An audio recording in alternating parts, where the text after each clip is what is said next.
Welcome to the Lazy CEO Podcast, where Jim Schlexer, author of Great CEOs Are Lazy and founder of the CEO Project, features compelling experts and topics for CEOs of mid to large-size companies. Now, let's get started with the show.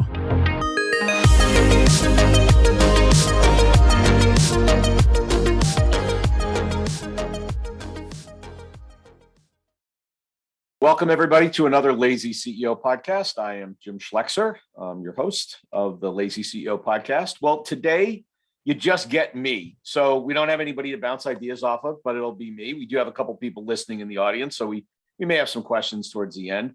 But today, I was going to take a topic that actually I spent a fair amount of time studying on retention of clients. Now, this particular piece of work was focused on software as a service. We have a number of people that we work with that have SaaS-based businesses. But I think the ideas here are actually applicable more generally into almost any business when they think about trying to retain clients. And, you know, we all know the math that the cost to retain a client is 20% of the cost to acquire a client. So, you know, from a sales and marketing point of view, if you can retain the clients that you bring on board, you're way ahead of the game because you don't want to have to go out and spend literally 5 times as much money to go acquire new ones. And so retention, you know, I talk about recurring revenue being a really critical element to business. Inside that, and I don't really talk about it enough, is retention. There's one thing to get them, but you got to keep them. Keep them is what's really interesting for a good recurring revenue business. So let's talk about the elements that were identified. And this was really, frankly, a scholarly piece of research. And I don't normally bring this stuff to the table, but I think it illuminated some things that we all know in our hearts to be true, but it validated it with large statistical studies, with real data about businesses and the success or not success they've had based on a couple of factors. So let's get at it. There are really 3, at the highest level, there are 3 things you need to pay attention to if you want to retain clients. One is the tangible elements of your product and the relationship. The second is the intangible elements around the relationship. And the third is expectations, customer expectations. So let's dig into each one of those particular characteristics. So within tangible factors, there's really 3 tangible factors you need to focus on when you're thinking about trying to retain clients. And the first one, and you'd say maybe this is controllable, maybe it isn't, but it's barriers to exit. So not barriers to entry, it's barriers to exit. So once somebody's in a relationship with you, are there barriers that prevent them from exiting that relationship? And obviously, the higher the barriers to exit are, the better you're going to retain them. So let's talk about a couple of different kinds of barriers that are interesting. This one's not controllable, but limited external alternatives is an absolute barrier. And the research says that if there are limited external barriers, retention rates tend to be higher. So to the extent you can make your product unique enough that there really is not a comparable offer in the market, you're going to improve your retention, because once they get hooked with you, they go, well, maybe I'm going to go shop price. And they find out, I can't because there's nothing that looks like this. The mattress companies do this pretty effectively. If you ever shop for a mattress and you go to one firm and you find the Super Queen sleep, you know, the Super Queen, and it's in purple, you go to the next shop selling from the same company, you'll never find a Super Queen. So they're very conscious about, in that case, just look, name, description in a way that you cannot compare. So there's not alternatives. If you want that product, you got to buy it at that shop. You can't find it somewhere else. But I think you need to think about, how do I make my product unique enough that I do have limited external alternatives? The next one is utilization of the system. So this is a little more applicable to software, but it's, I think for any product, this is relatively applicable. It's system utilization. And it's going to sound simple, but the more they use the system, the less likely it is they're going to churn over. In other words, they're going to leave. So if they've got a high degree of utilization, they've got a high rate of retention. Gartner found this out in market research. They did an analysis of people that exited their relationship for ongoing market research. And what they found is, surprise, surprise, people that didn't use the product didn't renew the subscriptions. I know it sounds obvious. So what do you do about that if you are not seeing it. One is you need to monitor customer utilization of your product.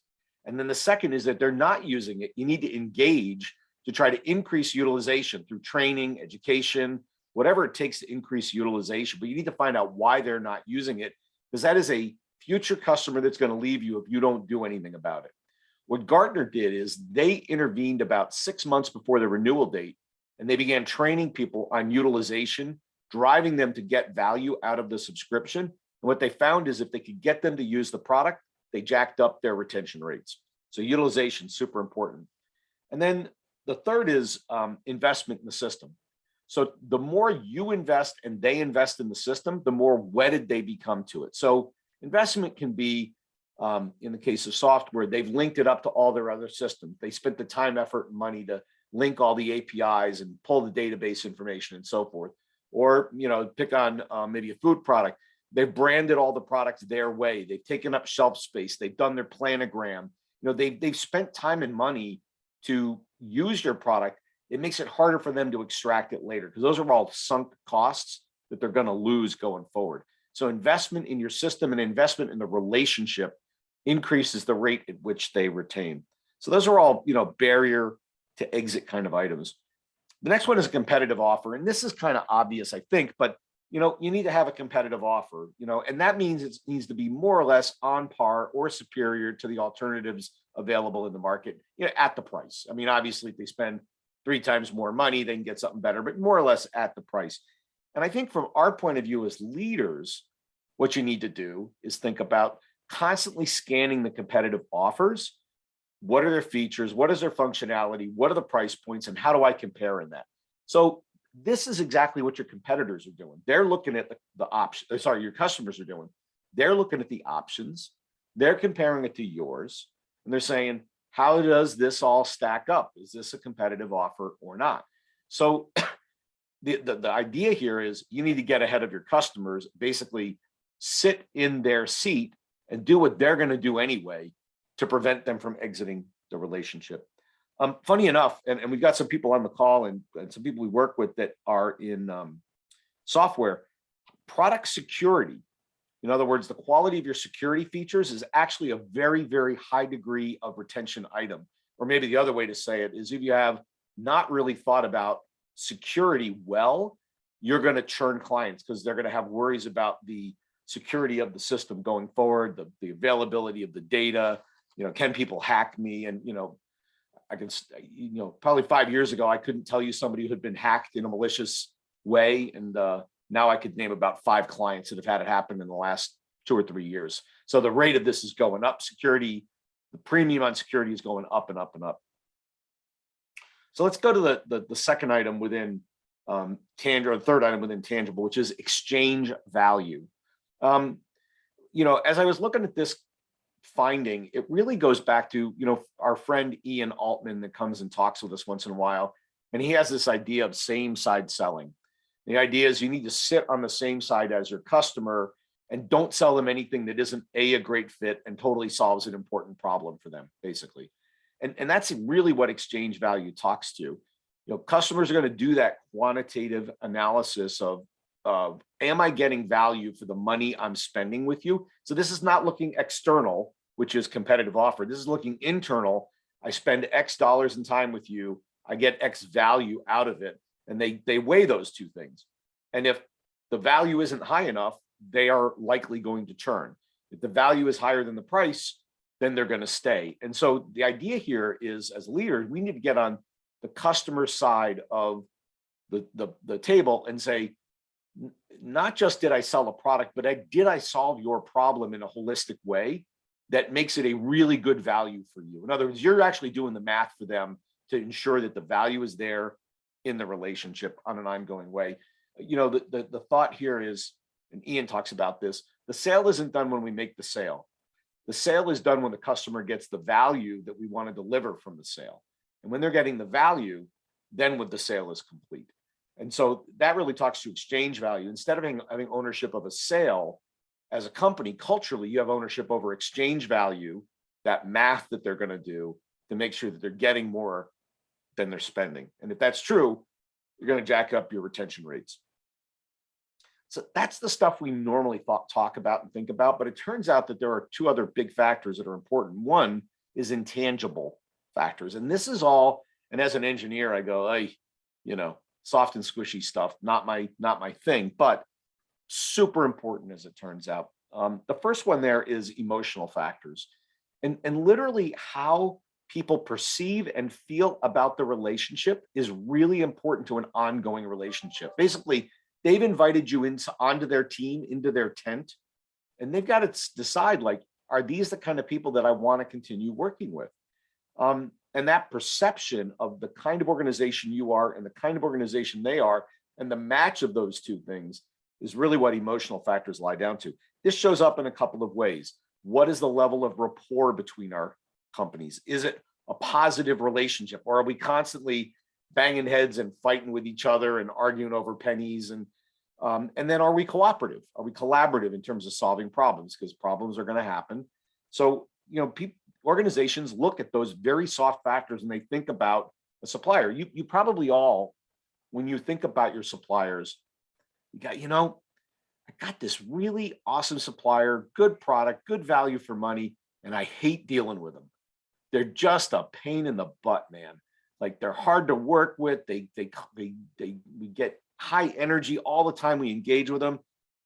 Odds are if you could find an alternative to that supplier, you would.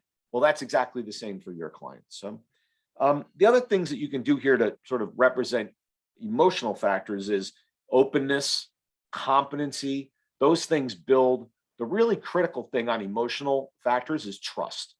So if I had to take this whole category and sum it up with one word, is you build trust in your organization to deliver today and in the future. And that's really the assessment they're doing on this emotional factor. Will they deliver what they say they're going to deliver now and in the future? I trust them. If somebody puts that trust relationship, the word around the relationship, got a very high degree of retention. The next one is what I call relationship factors. Now, these are more physically obvious items. They're not in that emotional, do I trust you? Are we cooperative? These are more identifiable items that you can work on as an organization and try to exhibit and deliver when you're working on a relationship with a client. And they include things, and the idea here is you're going to try to generate a sense of moral obligation in the client because you're giving first, right? So you are giving to try to build the emotional obligation. There's a whole concept in relationships of reciprocity. And the idea here is if I give and give and give, you feel a need to give back to me. So that's what we're trying to exploit in this area of relationship factor. So things like adaptability, cooperation, delivering high quality service, they all fit in this area of relationship factors. Now, those aren't emotional, right? Those are, hey, I need to pay on the 15th of the month instead of the 30th. Okay, no problem. We'll work with you. Hey, I need slightly different terms. That would work better for me. Fine, we'll work with you on terms. That's adaptability and flexibility around commercial terms that shows up in creating obligation on their side because you're meeting them where they need to be met. It's not emotional, it's obligation that gets created. Service quality is probably the biggest single one you can work on that you can control. And I think here about dedicated support teams, trained to exhibit adaptability, flexibility, cooperation. So when somebody calls in, boom, somebody's on the phone with them, a human. They know what they're talking about. They're accommodating. They try to solve the problem rapidly. That's not product related. It's not emotional. It's sort of very tactical stuff, but it builds this obligation of, we like working with these guys because they always come over the line trying to help us. And if you want to retain clients, and remember, you go, well, gee, Jim, that's kind of expensive, like doing that. I go, yeah, a little bit. But remember, keeping the client costs 20% the cost of going to find another client. So would you rather spend your money here to keep the clients you've got, or would you rather go try to find another client, which is uncertain and expensive? So yeah, it's a little more money, but if you retain the client, I think when you do the balance of the money, this ends up being on the plus side for you, keeping your client. So very high service quality, exhibiting openness, competency, flexibility is what you want to exhibit to clients relative to relationship factors. The third and last item on intangible is active relationship of the management, active management of the relationship. So what does that mean? I mean, that means sitting down with them and talking to them on a regular basis. And that might be monthly, that might be quarterly. A lot of really significant relationships I've had in the past. We had quarterly business reviews, QBRs. I think that's not a bad thing to do. And maybe that's the right cadence for you, maybe a little less frequent. I would vary it based on the magnitude and importance of the client personally. And why do you do this? Because communication builds trust. It allows you to demonstrate openness, competency, which builds trust, right? I talked about, so we're commingling a little bit that I want to get these emotional factors in, but I do it by consciously speaking to them. Particularly when you sell products, sometimes I go, hey, I sold the product, you left the loading dock, done. And that's not really how you should think about it. It's not transactional that way if you want to keep a customer for life. It's relational. And so you have to add these soft factors, including this time in relationship management, in order to maintain them for an extended period of time. So demonstration of competency, get issues early. That's why you want to do communication. The other thing you can look for are, and this is where customer relationship management software can help you, is there are identifiable factors of behaviors customers exhibit before they non-renew. And so the combination of, let's say, the quarterly business review and these ongoing factors give you a picture of, is that customer at risk of non-renewing? So there's a couple things. One is they're dropping their utilization a little bit, right? So let's say, to pick on somebody with SKUs, they were buying 6 SKUs before, and now they're buying 5, and now they're buying 4. Like, that's a negative sign when they're reducing the number of SKUs, they're reducing the size of the relationship, right? Another would be slow response to communication. So let's say, hey, let's get a meeting on board. They don't get back to you for a week and a half. The meeting's 2 months from now. That is very negatively indicating that they're negatively indicating towards renewing that relationship. So that kind of data, combined with the data you get in the quarterly business review, gives you a picture of, do I need to intervene in some way to try to change this relationship if I want to keep it? Okay. And some relationships, frankly, you don't want to keep, right? If they're jerks, they don't value you, maybe you shouldn't be doing business with them, but you'll get the choice here because you'll know the picture of what's coming. It won't be a surprise when they non-renew.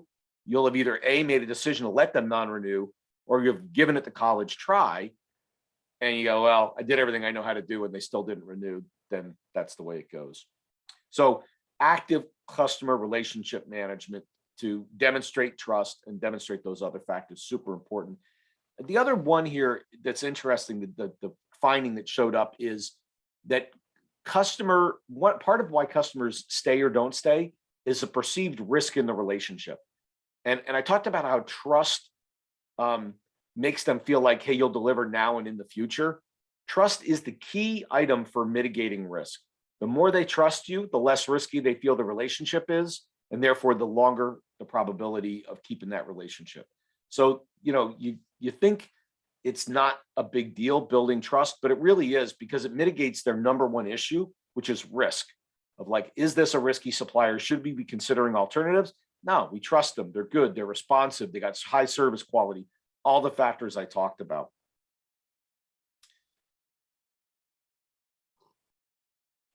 The last item, last sort of the big three, is customer selection and customer expectations. And there are 2 items that sit underneath customer expectations. One is customer selection, and the other is expectation management. So customer selection is the first one, and this is super important. And let me just say it this way: you shouldn't sell to marginal clients. So once in a while, we're all in a competitive scenario. We're trying to sell somebody, and we know it's a little marginal, like the product isn't the perfect fit, or price isn't just right for them. We get the client anyway. I'm going to tell you that odds are you've acquired a client that's not going to retain, because they're not profiled perfectly for your offer, right? The price isn't right, the product isn't right, they bought anyway. Until the answer is that's a holding pattern until they find something better, and they're going to leave. We had a software as a service company we worked with for a while, and we still work with, actually. And he had a low-end product, kind of a cheapy trial product. And then his real product was moderately expensive, like $60,000 a year.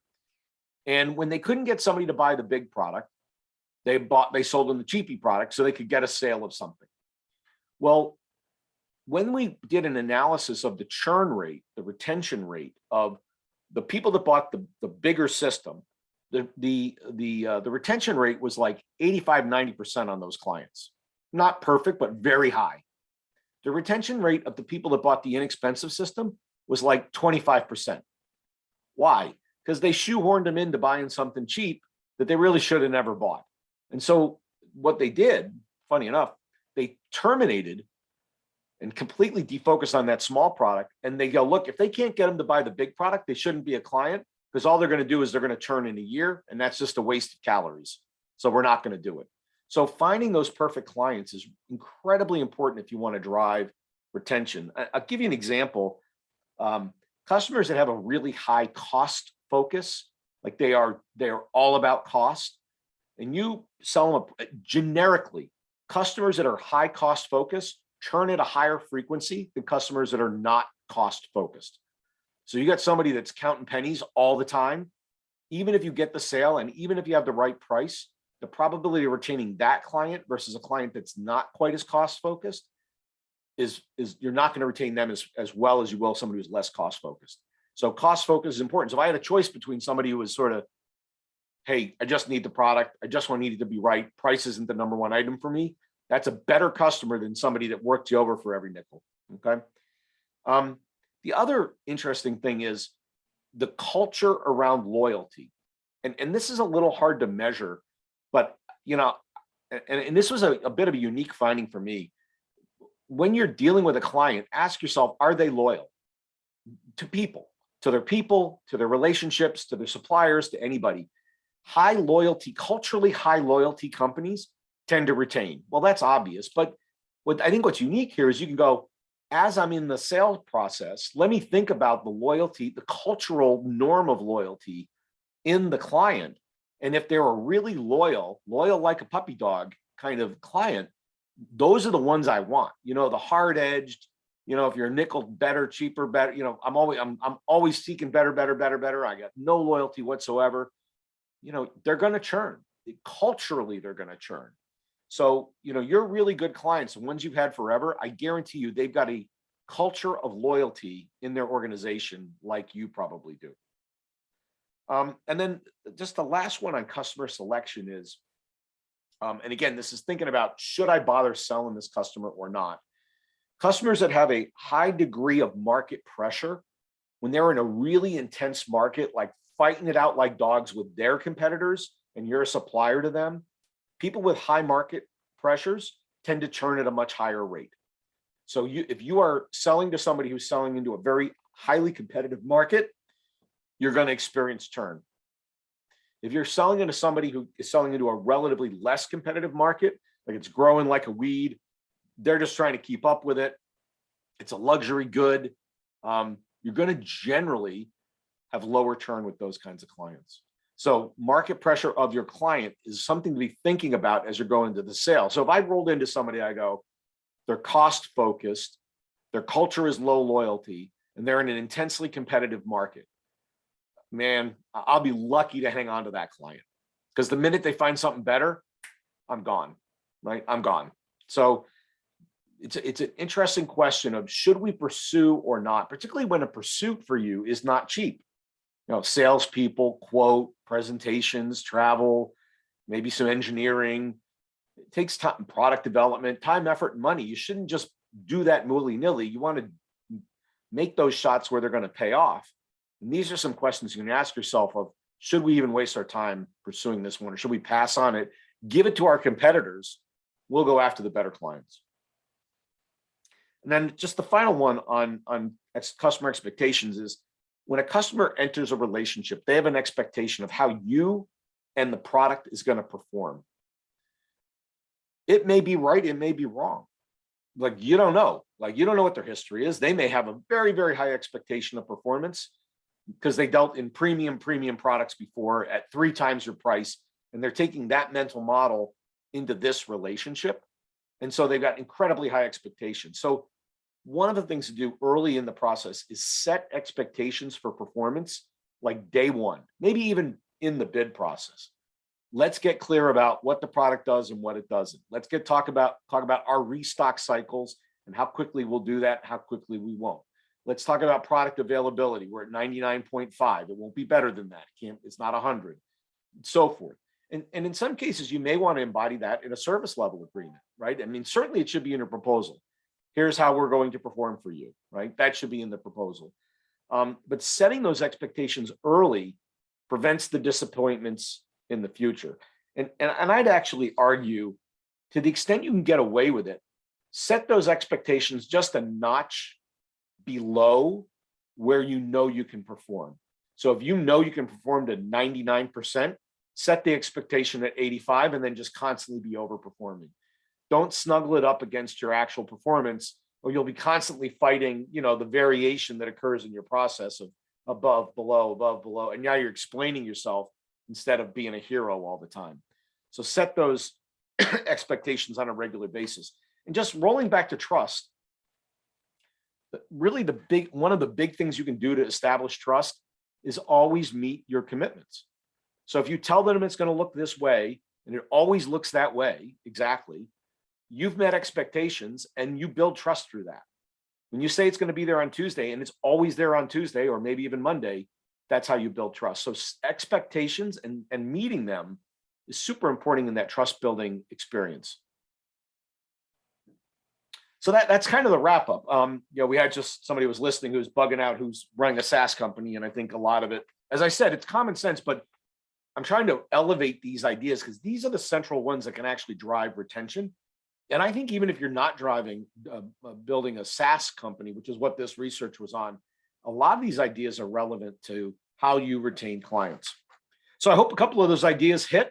I hope you scribble down some notes. I think hope you can bring something back to your business today as a result of this. And I really appreciate you joining us on the Lazy CEO podcast. We'll see you next time. This podcast is brought to you by the CEO Project. At the CEO Project, we work with CEOs to help them grow their business. And our members represent billions of dollars of revenue and profit. And frankly, amongst all of us, we've probably made every mistake in the book, including some you haven't made yet. So if you want to learn from the experience of a bunch of really seasoned CEOs, we're a great place to hang out. In this podcast, what you're going to hear are some of those ideas, concepts, and things that are just going to help you on your journey. If you want to find out more, reach out to us at theceoproject.com, or you can contact me personally at jim@theceoproject.com. Happy listening.